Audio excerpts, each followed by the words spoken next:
After a long and exceptionally snowy winter, the sun has finally made its way back to Kingston. Summer is drawing closer, and with it comes another season of festivals and events filled with food, drinks, and live music. But one of those festivals stands apart from the others. This is Kingston Live, and today we're catching up with a festival that has been marching to the beat of its own drum for 20 years. Since 2006, Skeleton Park Arts Festival has always done things differently. There are no tickets, it's virtually waste-free, it's family-friendly, and at its core, it's just as much a celebration of the colorful Inner Harbor neighborhood as it is a celebration of the summer solstice. From June 19th to 21st, McBurney Park and the surrounding streets will come to life with local makers selling artisanal goods and food, free events, and plenty of live music on the main stage and on porches and lawns throughout the neighborhood. A trip to the Skeleton Park Arts Festival has always been an experience unlike any other in Kingston. And the 2026 season is shaping up to deliver the vibrant, spirited experience residents and visitors alike have come to expect. Today we're sitting down with festival co-artistic director Saul Castañeda and multi-instrumentalist Teilhard Frost to discuss the upcoming festival and creating community connection through art.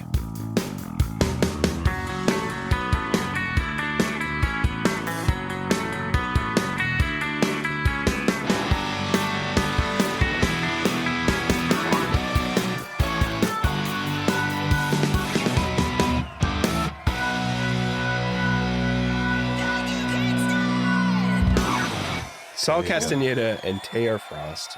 Welcome to the Kingston Live podcast. It's finally spring. It kind of looks like spring out there. Is, yeah. And it's actually kind of hard to believe that summer solstice is around the corner already. And in Kingston, that means Skeleton Park Arts Festival time. And it's happening June 19th to 21st this year in and around the usual spot, McBurney Park in downtown Kingston. Saul, let's start with you because as of March 2nd of this year, you're the new co-artistic director for Skeleton Park Arts Festival. So tell us about your connection to the festival and the neighborhood. First, I'm very happy for being here. I appreciated the time and the efforts to have this moment. And this is the first time that I'm being not the first time, but as a new co-artistic director. But I'm been supporting as a volunteer since 2021. I was originally living in Prince Edward County in Wellington. And then my husband and I, we decided to raise our family in Kingston. And then I think before I moved here, I reached into the Skeleton Park Festival. I think what they were celebrating the Halloween parade. I was hosting the band with my 6-month-old baby and my husband on the stroller. So we were I was kind of running and I didn't know what to expect, right? Because my background is in cultural and arts management, but being new in the town, it means a lot. So that to me, that was the first approach with the Skeleton Park Arts Festival. And then I started volunteering for them, at the festival. They just the whole year activities and just attending the concerts at the next church. And then they have this position about community outreach, and I apply and I get that contract job. But you know how it is with festivals, the budget is very minimum.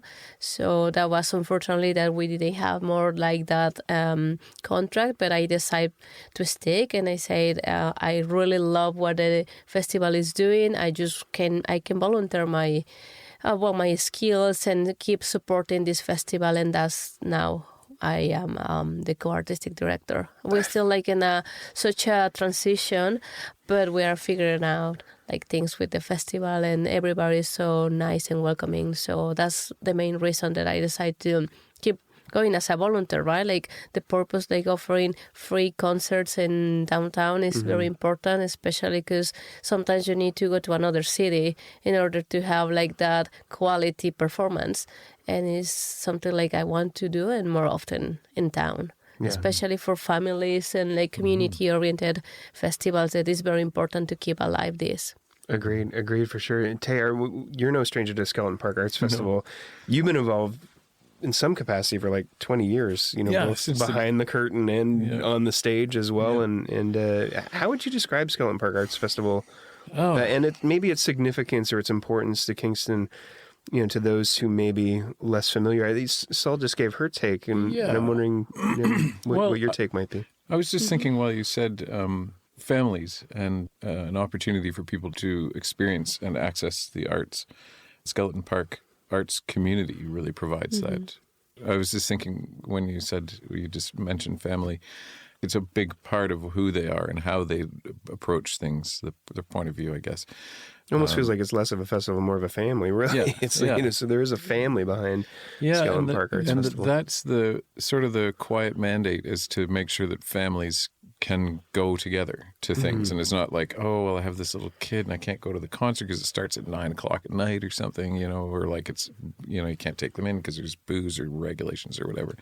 And it's always felt like with the Apple Crisp series and all the sort of offshoots from this. Is that the roots of the Skeleton Park Arts Festival, was with Apple Crisp? Well, I don't know. They kind of started around the same time. I remember I walked into the Sleepless Goat and I would go there regularly, and I walked in one morning and Greg was making the coffees, and he was wiping down a table, and he's standing there. He's so tall. And I walked in, and he said, "What do you think of this? What do you think of starting a music festival for downtown Kingston on the 21st for Solstice? We'll have a one-day festival." And I was like, "Of course, we should do that. Let's go." So then I just sort of hung around and I wasn't on any boards or anything, but I'd go to the meetings and that, and we'd talk about it. And it was just nice because it came out of a family gathering for solstice celebration in the park. And I suppose we kind of like just took that over, really, and made it into a big free festival where, we get great music. And it was originally going to be just mainly local musicians playing, like maybe Ottawa felt really far. Like if we had a band from Ottawa, it was like, whoa, they're coming from a long way away, man. Like they got a whole other climate and everything. But now it's great. We have folks from all over the world coming. So yeah, it's amazing. And this inclusivity seems like it's been baked in since the beginning. Saul, you didn't just fall into this role as co-artistic director. You earned it. Your credentials are impressive. You bring this wealth of experience with you, everything from performance art to film and radio to music. All of this experience, how does it help you look at opportunities for Skeleton Park Arts Festival, perhaps through a different lens than it's been looked at when it was conceived and maybe over the past 20 years? Well, that's interesting because now that I'm kind of back to what I was doing before, I think everything starts because I love art, I love culture, I love music and everything related to that area. And I feel like with this opportunity that was passed on me, the idea is to yes, keep supporting the local emerging artists, but also growing up, I experienced be so close to international artists or especially in university, I have that access because where I'm from, we have so many museums and galleries and street artists that they're all over the world performing for free. So to me, kind of that's what I want to see. And I can see in this festival, in the Skeleton Park Arts Festival, every year is people from all over the world or even locals that are enjoying the performance or especially the free concept of the activities, and that's kind of the vision that supporting locals and emerging artists, but also have the chance to bring people from other cities, from other province or out of the country. That's kind of more tricky, right? Because sometimes it's I see this amazing band, but there are 12. How you fly all these people here, right? That's the thing. But we have also Kingston have really good local musicians. So with that experience that I bring to this festival, also I want to feel like everyone is welcome, and it doesn't matter where are you from, or it doesn't matter which language you are speaking. You are providing something very unique. And I think remember last year with Mosquito Bar, they're based in Toronto, but they're from all over the world. I saw the vibe, kids parents, everyone, like the the intergenerational aspect was amazing. And that's the vibe that I miss and I want to bring back, just because how right now the world it is, right? Like it's kind of like everybody's kind of falling apart. But I feel like with music and art, there is like that inspiration that bring people together. So that's where I'm looking forward. It feels like it's what a festival should be, right? It's a celebration. Everyone's invited and everyone participates in some way. Like there's so much going on at the festival, but it's that inclusivity thing, right? It's there really is something for everyone, and everyone's celebrating in their own way. And I always get a kick out of. I brought our 2-year-old last summer, and she had as good a time as we did. Oh yeah, when you see kids and families dancing in front of the stage, know, and there's more than just a stage at this festival. There's stuff going on all over the place. Yeah. But it just warms your heart. It's like, wow, this is what a festival should be. Yeah. Yeah, and everybody's smiling and you're just sharing. Like even if you don't know the people next to you, that's really nice. Like just dancing and with strangers, with other families. It's like you haven't met before, but we're all here together right now, and nothing matters except just being present. It's amazing. I'm not the only one that adores Skeleton Park Arts Festival. I'm sure there are thousands of other Kingstonians who do. But what's one aspect of the Skeleton Park Arts Festival that you'd never want to change or discard? I really enjoy the Department of Illumination. That's one of the things that encourage kids to be creative, and they're such a lovely organization from Prince Edward County that I feel like they are like a must. And you have so literally wearing the shirt and the food. Yeah. Describe the experience though for our listeners of the Department of Illumination. Well, for me, it's in the name. It's the Department of Illumination. Like they produce shows and produce events and engage with people in a way that everyone's totally immersed, and they walk away feeling more enlightened than they did before they had the experience. Over the past 20 festivals, the Skeleton Park Arts Festival has always been really generous to local acts and artists, making space for them at all levels of the program. Will that dimension remain a priority for the festival in future years? And why should it continue to be so important if it is? Well, I think because this festival has been for so long, we're always trying to improve and partner with other organizations. For example, right now we have Creative Connectors and the Heart Center. They are encouraging people with disabilities or folks that are in the spectrum. We're always trying to engage with that type of communities. And we are having the June 19 and 21st an exhibition with the folks of a Heart Center that is in the southeast of the Skeleton Park. So people are they are displaying art, but also we have a performance with intercomplementary journeys that is Erinbal, and it's the same like a performance with people that live with disabilities, and we're trying to encourage that. The festival can have access for everyone, and that's where we started trying to improve and make it more accessible.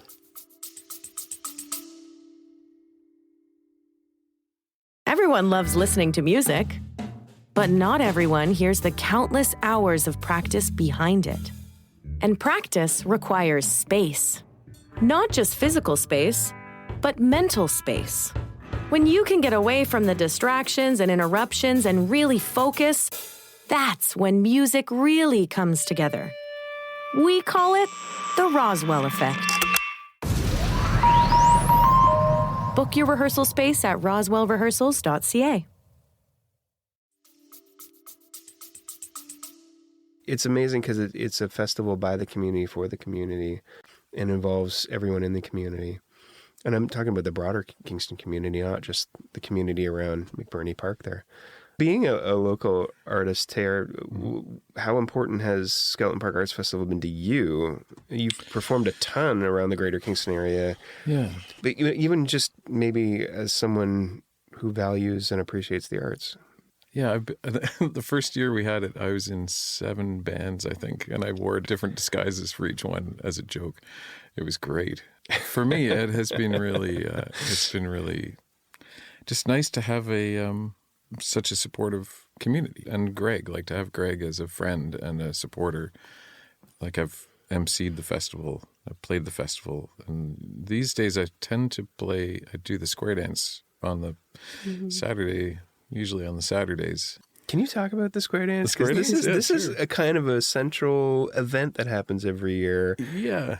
It's again, when you mentioned intergenerational, this is the whole thing. Like for me and for, I think, well, I know for Greg and for pretty much everybody involved in the festival, it's the intergenerational aspect is really one of the most important things, right? And square dancing is a group activity, and you cannot do it by yourself. You can't really do it by yourself. So you get to hold hands with people and smile and swing around and feel the weight of the other person, and you have to coordinate with each other and make sure you get to the right place.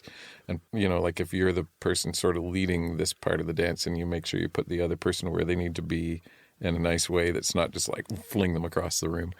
And you don't have to speak to each other, which is also really nice. Like I noticed, like in contra dancing and square dancing. So square dancing, for people who've forgotten or don't know, is you have a square of 8 people, usually 4 couples of making 8 people, and you dance formations, like all the typical, do-si-do and alaman, swing your partner, those kind of things.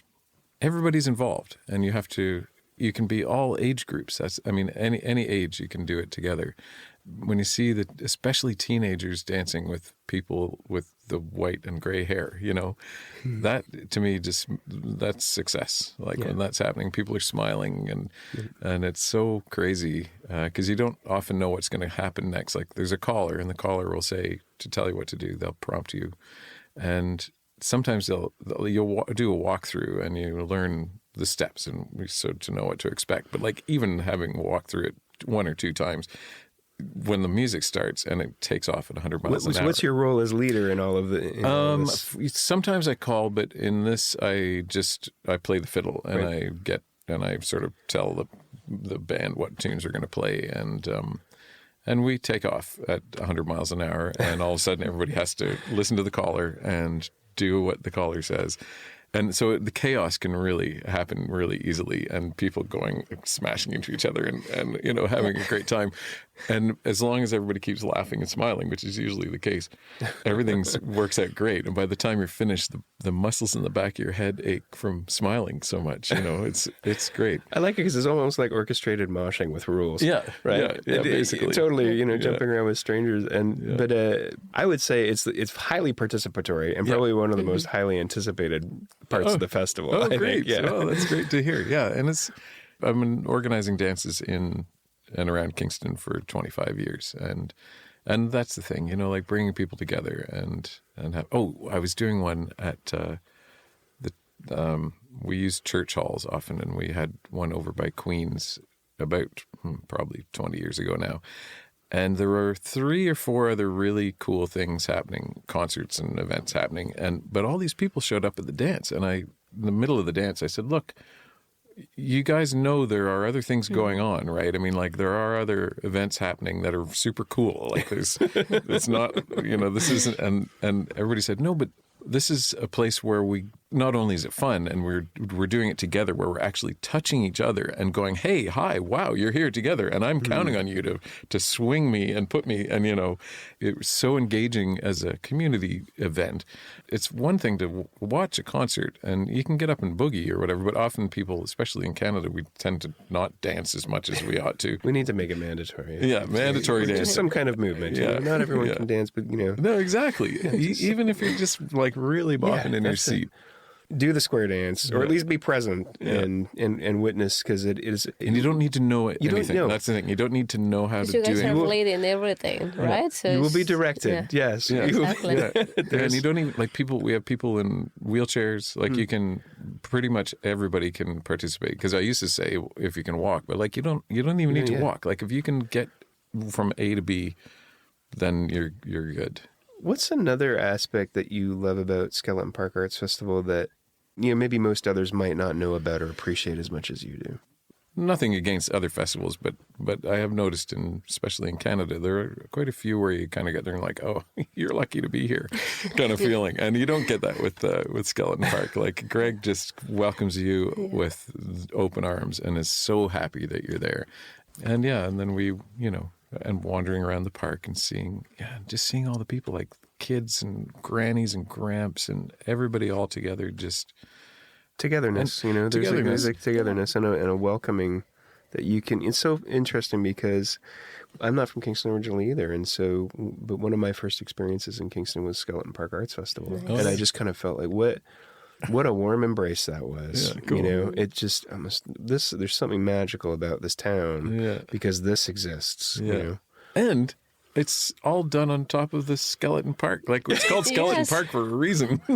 Dancing on graves. Dancing on graves. Like mass graves of people who helped build the Rideau Canal, and the Rideau Canal brings people together. There's a long storied history there that could probably comprise a whole other episode. Oh, absolutely. And I think I'm not sure if in the past you guys acknowledged that, but that can be something interesting because some people that are coming from other towns, they don't know, right? So that would be cool to say, hey, by the way, it was like all the skeletons that were there, right? And they moved to another place, if I'm not wrong, or they remained there. They tried.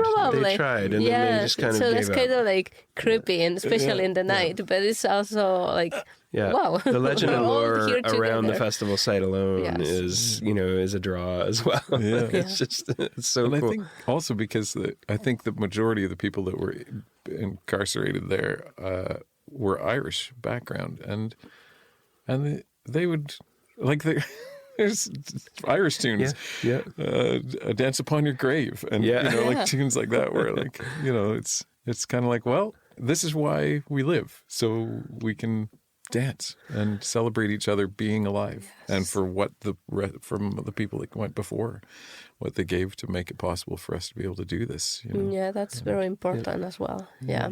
So you touched on this earlier, but Skeleton Park Arts Festival isn't just one weekend in June. The organization runs programming year round, including the Skeleton Press paper.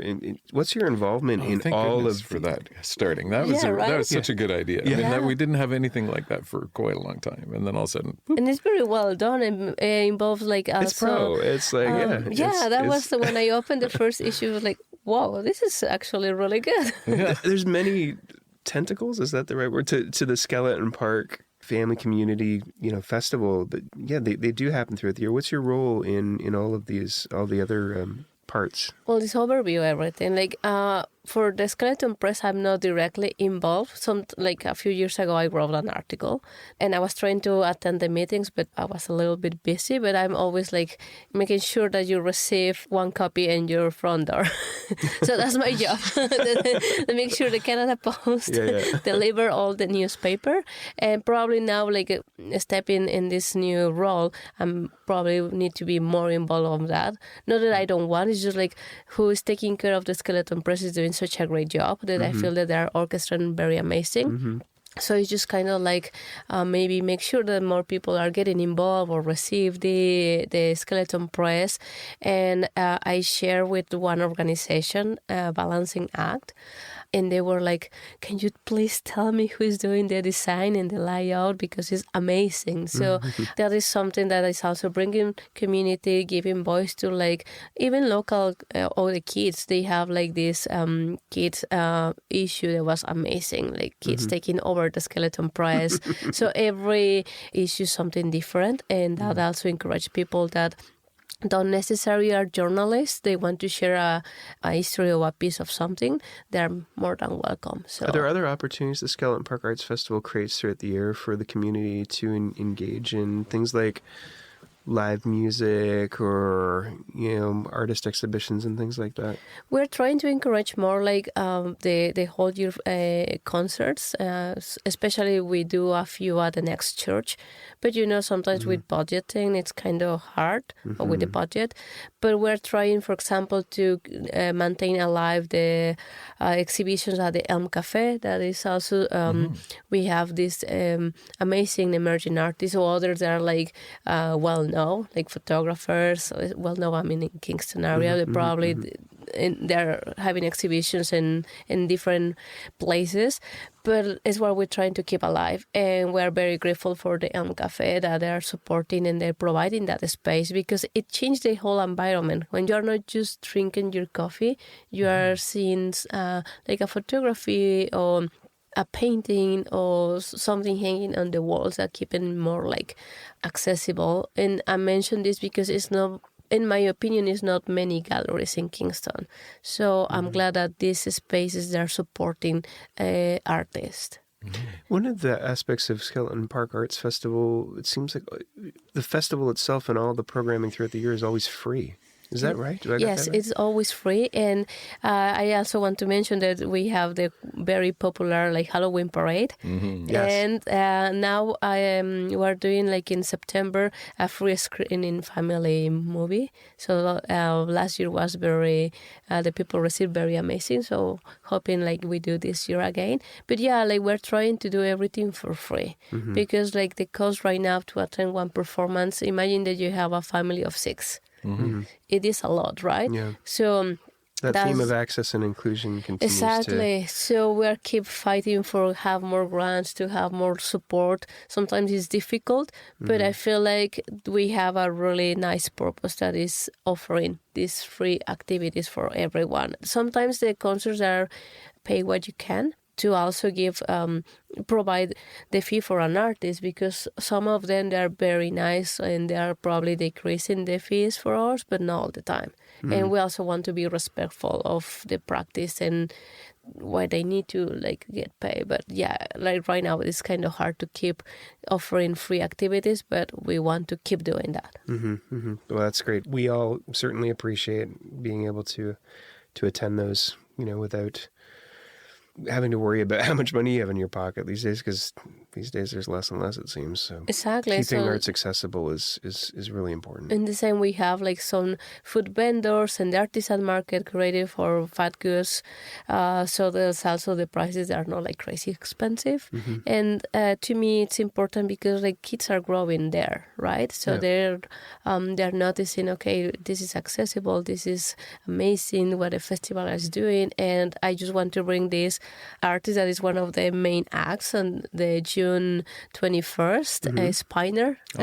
Yeah, you know her, right? So growing up with the festival and now be one of the main acts, that's amazing. And after I was in touch with her a few weeks later, now she's featured in this other festival and in the other, and just like, wow, that's amazing. It's been really neat to see that growth, that, Pioneer Clea and her band are almost a product of Skeleton Park Arts Festival. And I think the festival provides artists like that a really important early platform. I received a picture about like the promotion, and was her like being like 6-7-year-old, I guess, probably. And now she's like leading one of the acts. So that's to me, that's impressive. And I wish like more kids were like, we encouraged in that way, right? Yeah. Yeah, and I think generally, again, it's the inclusivity. Like if you, when kids are free range and the parents feel comfortable, like we also have Blue Skies Festival here nearby, and with a very similar idea to provide an opportunity and a space for families to come together, enjoy music together and the arts together, and have interesting workshops and come away from all of these events feeling like you have grown, and providing that space for the kids. Like, yeah, I'm pretty sure I have some photos of Pioneer Clea with my younger daughter. Clea used to drag Lumina around when Lumina was a baby, and there's footage of them dancing in the dust, and the dust is all just flying around them. But these would have been formative experiences for absolutely. them that, and I think, you can see the outcome now, and Pioneer's not the only story, but there's who's going to be next. It's such an exciting and like without these opportunities and without the support of like the financial support from outside sources, it is more difficult to make this happen. But it's so important, like you say, like we don't have a ton of galleries here, and the access to the arts and the people's idea about what you're allowed to do or what, like, oh, well, I'm going to go see a show. I'm not going to take my family. No, bring your family. Like, Yes, please we do, have to get yes. these, like, what are these kids are then, they're just going to learn everything on TikTok. Like, I love doing matinee shows. I just played The Black Sheep on Sunday, and it was a matinee show, and I'd just done one in December, a matinee show that was full of kids. And this time I took a big bucket of crayons and a huge stack of that old fax paper. Yeah. And, so I took this so I could just say, look, kids, like, draw while you're here and listen to the stories and create and be part of this. And running around willy-nilly is fine, but like, which is like, they're always taking it in, right? I mean, like, that's the thing. And running events and these dances that I run, seeing the kids sleeping under the piano and like sleeping as the night goes on, they're absorbing all this and it's going into their dreams, and it just becomes part of their fabric. You never know what experiences like that are going to inspire. Exactly. In a growing mind, right? Yeah, and there's we need to cultivate this stuff. Like culture and cultivate are the same thing. Exactly. Yeah. If It's you the don't same root cultivate, word. you're not going to have a culture if you don't cultivate it. Yeah. But at the same time, we need more spaces like that. Like, they are encouraging, like, I have this experience in one museum in Mexico City that the kids are allowed. And the kids have, like, free programming and they can experience. And I was just like, I wish my kid have that experience, you know, because to me, it changed my conception. And also, like, you don't need to pay a lot of money because they offering, like, at least one per month. Like, the end of the month, all the museums are open for free with live music. Yeah. And every other gallery or museum, either Monday or Sunday, is for free. Yeah. So we have that free access, right? But like it is different. Also, our situation, like with that country, we have like one of the cities is over 21 million. Yeah. So it needs to happen. Like mostly it's alternative. That's what I love. Like we need to encourage more kids, teenagers, the whole family to like attend one of these performance. So like just go at the theater or watch a free movie on the park. That's the experience that and we I think need. too, like the experience also, like when you think about family-oriented events, the nice thing with the Skeleton Park, what it does is it encourages and expects the parents and the people who are sort of providing the guidance. We tend to compartmentalize things, and you say, oh, I want to take my kids to a concert. What's a kid's concert that's going on here? And you go, oh, it's this person going, yeah, yeah, yeah, yeah. And then you think, well, that's fine and everything. But like as a kid, I remember going to things and it was like some crazy, like going to the orchestra and avant-garde exhibitions and things like that where you're just like, this is amazing. And to like Shaka Diabate is coming to the festival this year, and he's a kora and ngoni player who comes from Burkina Faso. And the kids, we had him at our banjo festival, Mondo Banjo on Wolf Island in the fall. And the kids just love listening to this, you know, and like to go, what is going on? What is he playing? And what is that beautiful sound? And, you know, and you see these kids kind of like grooving and dancing around because they're not thinking like, well, what should I be doing? I should be, you know, they're just kind of like, whoa, this is moving me. And they start swaying and listening and like they drift. And where do we have these experiences? That's the thing, I guess. Is used where to do be we the have circus when I was a kid, but there's a circus element to, I think, the Skeleton Park Arts Festival in the sense that the invitation is broad. Yeah. And there's something for everyone, and everyone gets to participate in a way that they're comfortable or in a way that they want to, and it's just all there for you. Yeah. You know, take it or don't take it, but like, Yeah. you know, here it is. And the experiences are varied and wide, and it opens your mind to new things. Like, wow, there's something I haven't seen before. There's music I hadn't heard before. Yeah, big time. You know, it's fascinating. Teilhard, you're part of the festival again this year. I want to talk about in 2018 you teamed up with another local musician, Jason Mercer, whose name gets mentioned on our podcast a lot. But together you created, you know, some award-winning soundtracks, you know, for film and advertising, and then you birthed something called the OS Project. We birthed it already. You were the proud parents of the OS Project. Yeah. A bit of a collective making music that defies explanation. I guess it does. Well, yeah. I mean, maybe to people that don't play music, aren't as steeped in music and musical history as you are. But can you enlighten us? Sure. It started. There's an instrument called the ikonting, and the ikonting is a 3-string banjo for all intents and purposes. it uses the same technique that modern clawhammer and banjo, all the modern banjo playing is based on this technique. It comes from Senegambia. And I was learning how to play this and practicing, and I thought, ooh, this rhythm, ding dong di ding, ding dong di ding, ding dong di ding. What if I added some baritone sax and drums to this? And started, and I thought, okay, so I made this little recording in my room, and I sat on it for a while, and I played it for Chris Brown and Jason Mercer, and when I played it for Jason, he was like, wow, do you have more of this? And I said, well, we could. I mean, sure. And then I let it go I'd feel quite insecure about things usually. So I was like, it's nothing, And then during COVID, I said, hey, why don't we, because we were doing a soundtrack for a film about the COVID experience. I think it was only a couple of months in, and people were freaking out because we'd been alone for so long. And so somebody was doing a film about the experience of this solitude. The film was filming people in Toronto in apartment buildings and like in their own apartment and what they were doing to get by. And they asked me to make a little bit of music for something to do with it. And as a film was unfolding, I asked, is it like a silent film, or like, do you have other music to go? And they said, oh no, we hadn't thought of that. And I said, well, we can make music if you want. So Jason and I made this crazy soundtrack for this film. What's the name of the film, by the way? Good question. I don't remember. We'll put it in the links in the show notes here. It was I can't remember what it was called now, but it won some awards. In fact, I think it went to Cannes and got and won some award there, but I don't remember what it was. Anyway, it was fun, and we were in the studio, and because it was COVID, we just sort of lived in the studio and were hanging out, and Jason's studio is right behind the hotel, and everything was shut down, and the lake is right there, so we would work, and it was extremely hot. We'd work and then just go for a swim and come back and work some more, and I said, do you want to have a go at this banjo thing? He said, oh yeah, let's just see what happens. So we laid down one couple of tracks and we're like, well, okay then, I think that's something.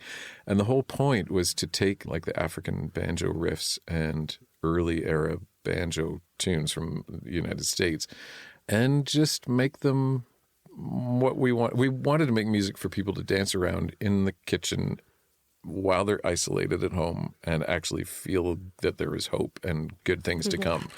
And kind of dark too, like there was the Me Too movement was happening and Black Lives Matter was blowing up. Everybody was thinking about it. And so some of these tunes, like that was in the back of my mind, like just the darkness and that we have to overcome these hard times. And I'm pretty sure I saw some live footage of an OS Project performance at Skeleton Park Arts Festival 2022. Yeah. There was a lot more than you and Jason on stage. Yeah, so that's what happened. How did it go from the two of you messing around with African banjos? So I laid down all the percussion and saxophones and the banjo tracks, and Jason laid down a pile of bass. Then Chris Brown, of course, lives next door. We said, hey, would you put some organ on? No way he's not getting in on this. Yeah. And he kept coming by and listening. He's like, oh, you're doing something. I said, well, can you put down some keys? So then he laid down these crazy keys on there, and Pete Bowers came in and drummed, and then we'd all go for a swim. It was great because, like, as we added musicians, we'd all go for swims, and it would turn into this huge swimming party where we'd have like 9 people all swimming. But Pete Bowers came in and laid down all the drum set, and then we had Jason Erb play on a track, some crazy organ solo, and Jay Danley, he'd moved out to BC. He sent his in from out there, and he plays this insane solo. I don't know how it's just like magic to me hearing him play. Are you getting this band? Are they getting together to perform we're doing the festival this year? The festival again this year, and we have a couple new pieces that we're going to... I woke up this morning, though, thinking, oh my gosh, it's almost May. We have to get rehearsals together. Because the thing was this is Greg, again, like this, that wasn't supposed to be a performing band because it was going to be, to cover all the parts that I laid down alone would be like 9 people. And then there's the rest of the band, so we had to figure out. So we're a 9-piece band right now, which is pared down from the recording. And I just thought, there's no way we can do this live. And I said, no. And we didn't want to be touring at the time. We said, we're not going anywhere and we want to be. Can you describe the sound that this 9-piece band creates for... Yeah, it's really. I played in a Cuban band for a long time in Toronto, and we were called Clave Congo, and we were the first gringo Latin band in Toronto that did it the way we did it, I guess. Yeah. And like we were hanging out with Iliades Ochoa and all the Buena Vista Social Club people. That came out sort of halfway through, and they would come up and we'd host them and learn from them. And so I laid down a whole bunch of Cuban style percussion and some Colombian, and it sounds like Afrobeat if you just sort of hear it off the top, but it's not really. Like, it's kind of like Jason describes it as like morphine meets the Buena Vista Social Club or something in the Appalachians. Like it is the Appalachians. Yeah, it's pretty weird. It's funny. It's amazing and really hard to kind of describe. Cool. You gave it your best shot. That's good. Yeah. I was listening to a lot of bands like Tina Rowan and I listen to a ton of Ale Farkature, and I play Ngoni myself, and so I'm hugely influenced by West African music and Malian music, and it's the blues. Like they have all those elements, and that was the thing too, is that the banjo and the saxophone. The banjo has been like the blues came out of the banjo and the Ngoni, and the saxophone came in to amplify that, and like all the rock and roll guitar solos that you hear with that crunchy guitar sound, they started as an emulation of the saxophone, the growliness and the raspiness of a saxophone. So we called it the Os Project, meaning it's the bones of modern music, like these old banjo tunes and the saxophone and the drum set. Like So you're literally listening to a sound that's been lost to time almost when you hear the band. Kind of. And then just sort of remolded and just sort of like massaged cool. and like stirred around a little bit.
hearing like about the OS project, and I'm so excited. And now I'm like, oh yes, I want to see it right now.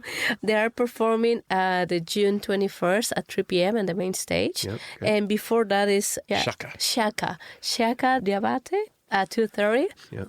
After them is Wyatt C. Lewis, this Cree singer-songwriter. That is a co-presentation with Lodge Pole Arts Alliance. And that same day, if I'm not wrong, is Indigenous National Day. So we are inviting this singer-songwriter that is taking the stage after us project, and we're closing with Pioneer. We also have Hannah Georgias. She is Saturday, June 20, 7:30 at main stage. So to people that are not familiar with her, she started this festival in Balbo, Beautiful View. She also was a tour with the National and also is doing like some collaboration with Broken Social Scene. And one of the interesting parts to having Hannah is she's 7:30 at the main stage on the Skeleton Park, but right after at 9 p.m. we have Sounds on Sidman Street. Yeah. So we have Pioneer, we have Anna Robertson and Dee Prescott from 47th Teeth, and Witch Prophet that is also amazing. like... Her vibe is amazing. Returning to the festival? So these all powerful women presenting on the stage, and a moderation discussion with Moira de Morest, who is the Kingston Music Office head. They're in different stage of the career, right? We have like emerging, we have like very well-known Hannah Georgias, and we have people from different parts of Ontario. So that's in locals. Yeah, Pioneer grew up in Skeleton 47, they're also locals. And also, like I want to mention, we're trying to encourage this year's festival as part of the women and the music industry. And not also women, but gender diverse. But to me, it's very like representing these voices, invite them, and just aware that there's so many women in the industry, and sometimes we don't know what they're doing. But and if you notice on the social media posts, we have this hashtag Women in the Music Industry, because it's very important to celebrate that. Speaking about emerging, there's a special open mic that kicks off this year's Skeleton Park Arts Festival on Friday, June 19th at Next Church, which is in the McBurney Park neighborhood. Can you tell us a little bit about that? Yeah, sure. So this was last year hosted by Abby Lewis. Yeah. And after hearing Greg's experience and the people that were involved last year, they loved that. So that's the reason, because he's coming back this year. I mean, I love the idea of an open mic, but doing it Skeleton Park Arts Festival style, you can imagine. The vibe. And this year we're like, same that last year, is at the Next Church. So we're encouraging that the registration there like in advance, just in order to know how many people are showing, what they're presenting. You like can find the link on our website, kingstonlive.ca. Exactly. Oh, we have a QR code that is going to be released in our festival program, and the doors are open at 6:30 and it's between 7 till 9 p.m. That's great. Yeah, what a good opportunity. One other act I'm very looking forward to see them is this Taiko, the Raging Asian Women. They are coming. Raging Asian Women. Yeah, I love so it. that was amazing for this connection. Again, everything is just community relations, because Kyoko Ogoda, she's been involved for so many years. And she lives 3 doors away from the main stage. So we are we are so glad to have her. So this will be Japanese Taiko. Japanese Taiko, and they are going to perform at 6 p.m. on Saturday, June 20, and on grass and on the main stage. Oh, that's great. So that's another. Plan on spending a day there if you're going to go. Bring your own chair. Water is always free, which I love. The food is awesome. If you bring water, bring it in your own water bottle. That kind of thing, because the festival, we've managed to reduce the waste to 1 garbage bag last year. That's incredible. And thousands of people show up to the festival. And exactly. So you can bring your own water, and if you are coming from another part and you don't want to bring your car because it's a little bit busy, we have bicycle valet provide. So bring your own bike, and it's secure. Folks are watching over. So that's also provide for the bicycle valet Kingston. Yeah, we have a little bit of everything. So as the new co-artistic director, you lead Skeleton Park Arts Festival into this year and beyond. What's your greatest hope for the festival? to like keep it being free for everyone. That's a good hope. They will receive more like support from the community, and like also like I feel like welcome in this new position. And my hope is just like keep bringing like amazing arts from all over, and not just like that doesn't mean like, oh, because Sol is now from here, she's going to bring just people from other countries. No, like we also, well, my expectation is like keep supporting like the emerging musicians, and I hope like I can stick around and see this growing and have more years ahead.